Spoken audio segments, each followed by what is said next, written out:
इसकी मैंने आपको डेफिनेशन भी बताई थी कि sentence is a group of words that makes a complete sentence, that make a complete sense. यानी कि जो हमारा सेंटेंस होता है वो अ ग्रुप ऑफ वर्ड्स यानी कि शब्दों का समूह होता है जो कि that makes a complete sense, जो कि हमें एक पूर्ण भाव देता है, यानी कि हमें एक पूरी बात को समझने में हमारी हेल्प करता है, जिससे कि हम किसी भी बात को आसानी से समझ सकते हैं। तो ये तो थी हमारी सेंटेंस की बात, जो कि हमें डेफिनेशन से समझ में आई गई होगी।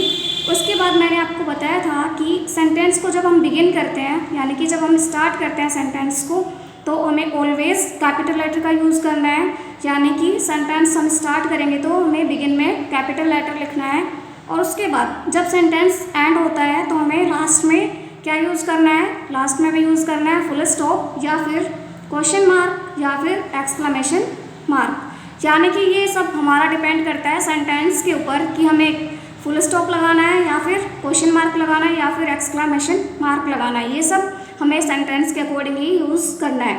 तो ये तो बात हो गई हमारे सेंटेंस के बिगिन करने की और एंड करने की। उसके बाद आता है कि सेंटेंस के पार्ट्स कितने होते हैं। तो देखिए सेंटेंस के 2 पार्ट्स होते हैं। पहला होता है सब्जेक्ट एंड सेकंड होता है predicate.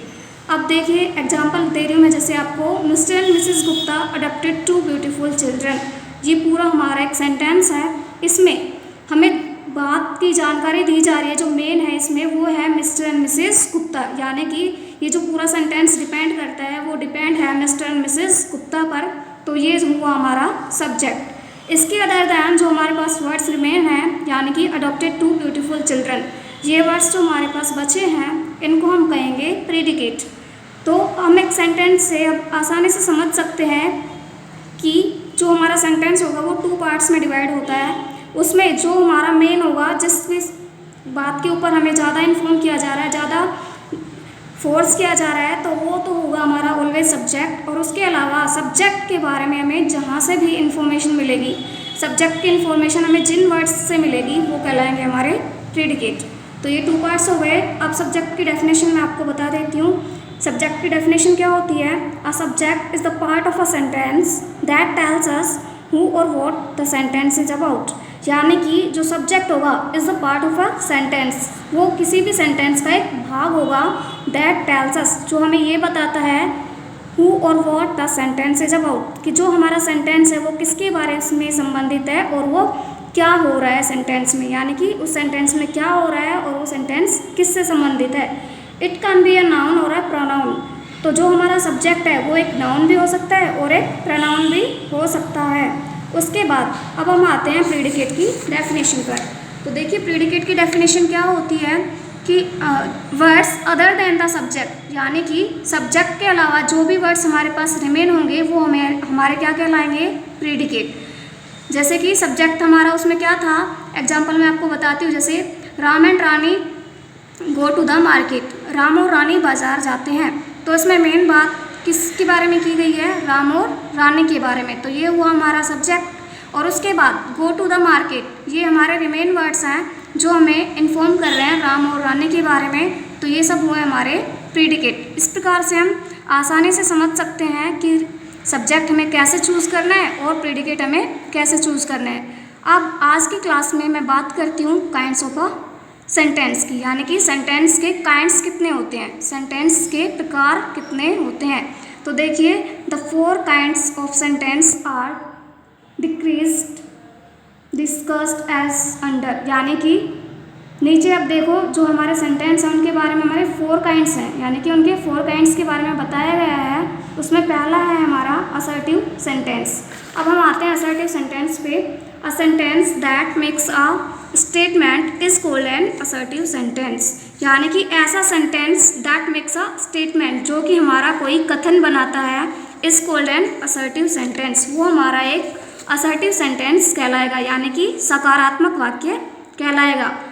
It is also known as declarative sentence, यानी कि डिक्लेरेटिव मीन्स ये हमें उसके बारे में किसी भी सेंटेंस, जो हमारा सेंटेंस है वो किसी भी बात के बारे में हमें पूरी एक्सप्लेन करके हमें उसके बारे में नॉलेज देगा। अ डिक्लेरेटिव और assertive sentence ends with a full stop, जो हमारा सकारात्मक वाक्य होता है वो हमारा एंड होता है ऑलवेज फुल स्टॉप से, यानी कि वो हमारा किससे एंड होगा, फुल स्टॉप से। It can be either positive और नेगेटिव। हमारा जो असर्टिव सेंटेंस होता है वो पॉजिटिव भी हो सकता है या फिर नेगेटिव भी हो सकता है, दोनों ही हो सकते हैं, सकारात्मक और नकारात्मक दोनों। अब एग्जाम्पल्स देखिए, इसके फर्स्ट एग्जाम्पल है Ram drives very fast. Ram बहुत तेज़ गाड़ी चलाता है, यानी कि ये हमारे पास एक सेंटेंस है, इसके भी 2 पार्ट्स हैं। राम फर्स्ट पार्ट है, उसके बाद ड्राइव्स वेरी फास्ट इसका सेकंड पार्ट है।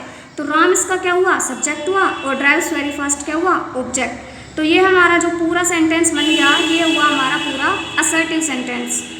उसके बाद सेकंड एग्जांपल लेते हैं हम, they will not work together as a team.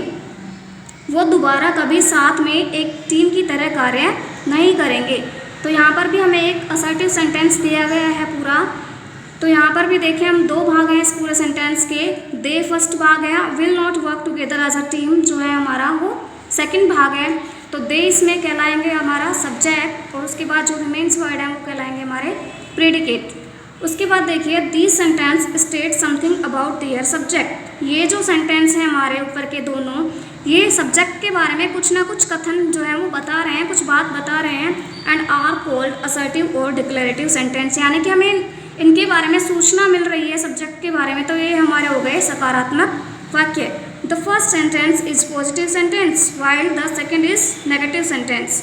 जो फर्स्ट जो था हमारा sentence, Ram drives very fast, ये क्या था हमारा पॉजिटिव सेंटेंस था, यानी कि सकारात्मक वाक्य था। और जो सेकंड था, they will not work together as a team, ये हमारा था नेगेटिव सेंटेंस, यानी कि नकारात्मक वाक्य।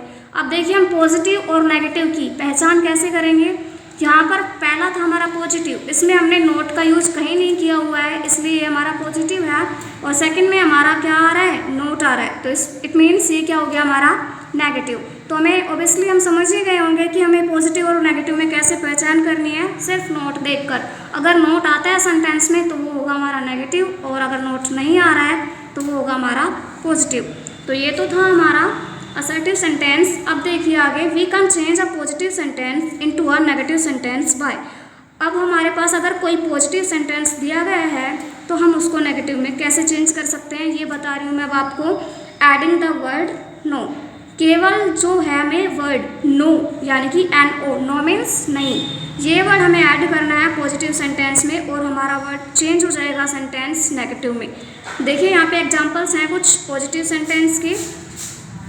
आई हैव मनी, ये है हमारा पॉजिटिव सेंटेंस कि मेरे पास धन है। अब अगर हम इसको चेंज करते हैं नेगेटिव में तो इसका हो जाता है आई हैव नो मनी, यानी कि हमने थर्ड नंबर पे क्या यूज़ किया यहाँ पे, नो।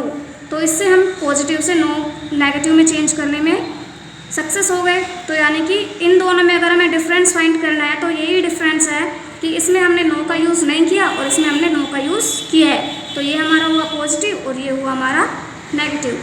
नेक्स्ट एग्जाम्पल है, Neha has news for you and Neha has no news for you. जो फर्स्ट है हमारा वो है पॉजिटिव सेंटेंस और सेकंड क्या है हमारा नेगेटिव सेंटेंस, यानी कि Neha has news for you, Neha के पास आपके लिए समाचार है और नेहा के पास आपके लिए समाचार नहीं है। तो इन दोनों में डिफरेंस केवल इतना है कि इसमें हम नहीं का यूज़ नहीं कर रहे हैं और इसमें हम नो का यूज कर रहे हैं। तो ये तो अब बहुत ही सिंपल है और आप भी ऐसे प्रैक्टिस कर सकते हैं और भी बहुत सारे एग्जांपल्स लेकर। तो आज केवल मैं आपको सेंटेंस का केवल फर्स्ट पार्ट ही समझाऊंगी। इसी के साथ आज की क्लास हमारी समाप्त होती है। Thanks a lot of you, have a nice day.